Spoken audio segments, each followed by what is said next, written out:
Hey, Dan Meyer here. Today we're going to talk about how to use systems, how to scale up your business with systems. If you're looking to grow your business or even launch a new business, you've got to think about the systems that go into your business. And what I mean by systems is what people do. You want to imagine that every company, every business, no matter how big or small, is a series of systems. And when you plug somebody into that system, they're able to be successful because the system works, right? They know what to do, they know how to do it, they grow, they progress, they can add value, all because the system is in place. When you have a business that's dysfunctional, when you have a business that's failing, usually it's a systems problem more than anything else. And I'm going to break down for you the 5 systems that I use in my businesses that I've learned from working with other big companies, what I've figured out how to scale down to smaller businesses or entrepreneurs, and the systems that I help my clients with, that my virtual teams, we build for our customers. And system number 1 is talent acquisition. System 2 is onboarding that talent. System 3 is developing that talent skill sets to make experts. Number 4 is to allow that talent to get out there and communicate and grow across the organization so you have a focus on the big picture. And system 5 is being data driven. Everything else runs off of making sure you're constantly validating what you're doing, making sure you have the right data for decision making, and using that to constantly keep each of the other systems going. So this is something that Timothy Ferriss talked about in his book, The 4-Hour Workweek. If you haven't read that in a while or haven't read it before, I recommend you pick it up. The 4-Hour Workweek is all about systems, right? You want to have systems in place that let you do what you do best, that free you up from doing things you shouldn't be doing, and allows you to delegate things off to people so they can do what they do best, which will make your business much more successful. This is again how I did it. I launched my first business 10 years ago, one-man show, entrepreneur, grew my business through teams as I was building my teams to put together people, getting talent, bringing them on board. I started learning better and better ways to use the systems. I think about the systems I learned working at Wells Fargo for 15 years, working with a lot of big clients. I've worked with just about every big call center company there is out there on how they do their systems. So I'm an expert on this stuff. And what I've learned is that you have to have great systems in place. And it's kind of nerdy, it's kind of data driven, it's not something that's fun for some people, but if you don't have it in place, you're going to struggle. And bottom line is, for my experience and what I've seen, is that people that are really good at systems make more money. They tend to be nerdy, and nerds do definitely, in our society, make more money. So system number 1, talent acquisition, right? Don't hire for right now, hire from a year from now. This is a tip I learned from a mentor way back when, that at the default, we hire someone who could do the job tomorrow. We want someone with a perfect fit. And this is the wrong way to go. People, when they get hired for something they can already do, they get bored. They're not innovating. They're not trying to go out there and do something that's different. They're going to get comfortable. They're going to get lazy. This doesn't happen for everyone, but it happens for a lot of people. I've always hired people for where they're going to be a year from now versus where they're going to be tomorrow. This has worked out way more often than not. It's not 100% perfect, but it's much more realistic than trying to take somebody who can just do the job tomorrow because I'm too busy to train them. I don't have ability to get in there and do things to onboard them and grow them and develop them. That's the wrong approach to go. Number 1 system is all about figuring out how you're going to hire people for where they're going to be. You want to choose problem solvers, people that can solve problems. You want to look at learned skills versus formal education. What are they self-taught? We live in a world where everyone should be self-teaching constantly, and everyone can. There is not a thing on the planet that you can't learn from watching somebody on YouTube talk about it. These kind of things have changed the way we do business. Yet we still, most of us, are thinking of talent acquisition the same way. And another thing I'll say is ditch the interview. Right? Ask them for a video. You can get more out of somebody from a 15-second TikTok video than you can from a lot of formal interviews where you have a bunch of questions you go back and forth. There are assessments you can do. There are things that you can test their skills. You should still keep doing those. But bottom line is, you want to see if there's somebody that you're going to be able to gel with. Are they going to be able to represent your business? Are they going to fit? You get that when you ask them to film a video of themselves. That's really a big way that I go about hiring my team. Talent acquisition is the most important system in my businesses and the businesses of my clients. So number 2 is onboarding. Front load your time. You have to put effort into people up front. You hire somebody because you need something else done, because you need to delegate, because you're too busy, because you don't have time to do what needs to get done. You hire somebody, and because you're so busy, you don't train them. You throw them out there. You expect them just to sink or swim, especially if you're hiring somebody who you think should be able to do the job because they've done something already exactly the same somewhere else.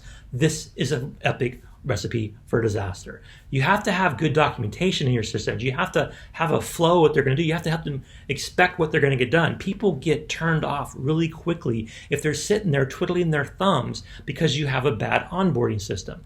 The most important hours in an employee's time with a company is the first 10. If after those first couple days, they're not really engaged, they're not seeing where they fit in, it's going to be really hard for them to get over that. They're going to have this mentality from day one that you're just not organized, you don't care about them, you're just too busy to really focus on success, and you're going to be constantly a bad manager. That's what happens if you don't onboard your team right. You want to front load your time.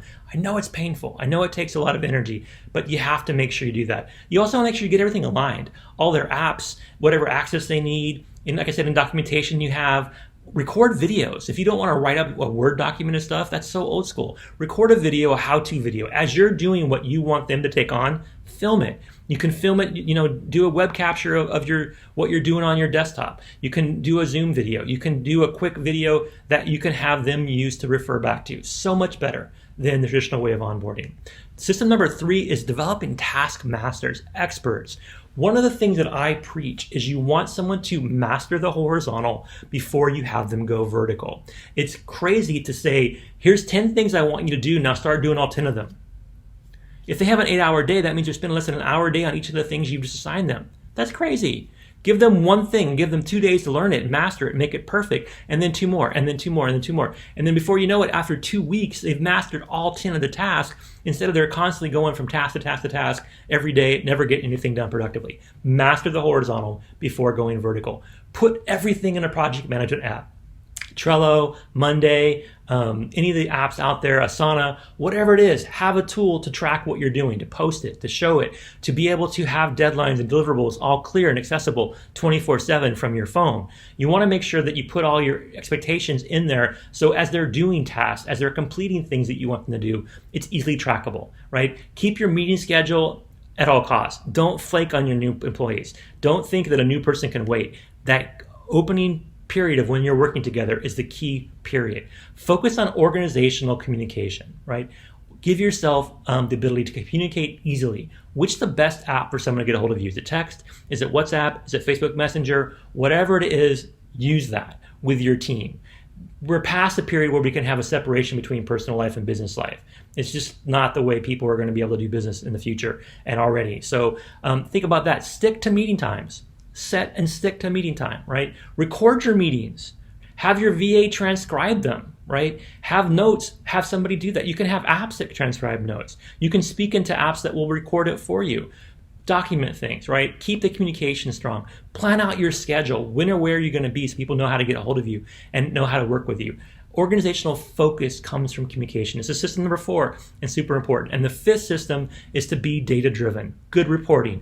You have to require your team to provide reports. They can be things that they shouldn't have to do manually. They should happen automatically behind the scenes. But regardless, you want to have information on what people did. It makes them feel like they produced things. It makes people feel like they've contributed when they can see the efforts of the results and you know what they're doing. The worst thing you can do is say, oh, you're doing a good job, keep doing what you're doing, and never actually know if they're actually doing a good job. That's insane. Have a virtual assistant roll up your metrics, not just for their productivity, but your business. Look at it all together in one view. Your Facebook, like your YouTube video views, your website hits, your traction coming from different places onto your website, your purchasing requests, your people that look at your products and services, whatever data you have out there, have a VA capture it and roll it up into a report. And then tie back your ROI, right? Everything that you're doing or your VA is doing, you should be able to accost that, and you should tie back an ROI. And if things are not giving you a good ROI, if it costs too much and you're getting too little in return, stop doing it, right? Or at least modify it. But you don't want to be in a situation where you're doing things that don't bring you benefit, right? Adjust accordingly if your ROI is not where you want it to be, and you need data to do this. So these are the 5 systems that I teach my VAs. It allows us to be more consistent, to work with more clarity, and provide more certainty. We let people like you focus on what you do best by hiring us to do all the rest. Whether it be YouTube videos or Facebook ads or managing your social media, content calendars, scheduling, email campaigns, media bookings, data entry, accounting, market research. This is how you get started so you can focus on what you do best. contact us. Text the word data to 26786. That's data to 26786 and get started today. You can also go to our website, sonicva.com. It's sonicva.com, and fill out a form telling us what you want to outsource. What do you want to get off your plate? What do you want to delegate? It can even be creating and documenting these systems. If you're just growing your business and you have a plan and you know you're going to go from one employee or a couple employees to a dozen employees within a year or so, you got to document. You want to, when you plug new people into this, when you go out and find new people to plug in, when you train the people you are plugging in, you want to have some documentation. It doesn't have to be massive old school Word documents. It could be videos. It could be process flows, whatever it is. Good use of a VA to document stuff as they're doing it, right? Build up those systems. Super important. So if you want to get started, go ahead and reach out to us. Drop a comment below. Text us at data at 26786 or go to the website and get started. That's my talk. I hope it helps. 5 systems, right? You need these systems in place. You need to make sure that your talent acquisition, your talent onboarding, the way that you're allowing people to communicate across your business, these things have to be in place for you to be successful. So that's my talk for today. Hope it helped. Now go out there and have yourself a great day.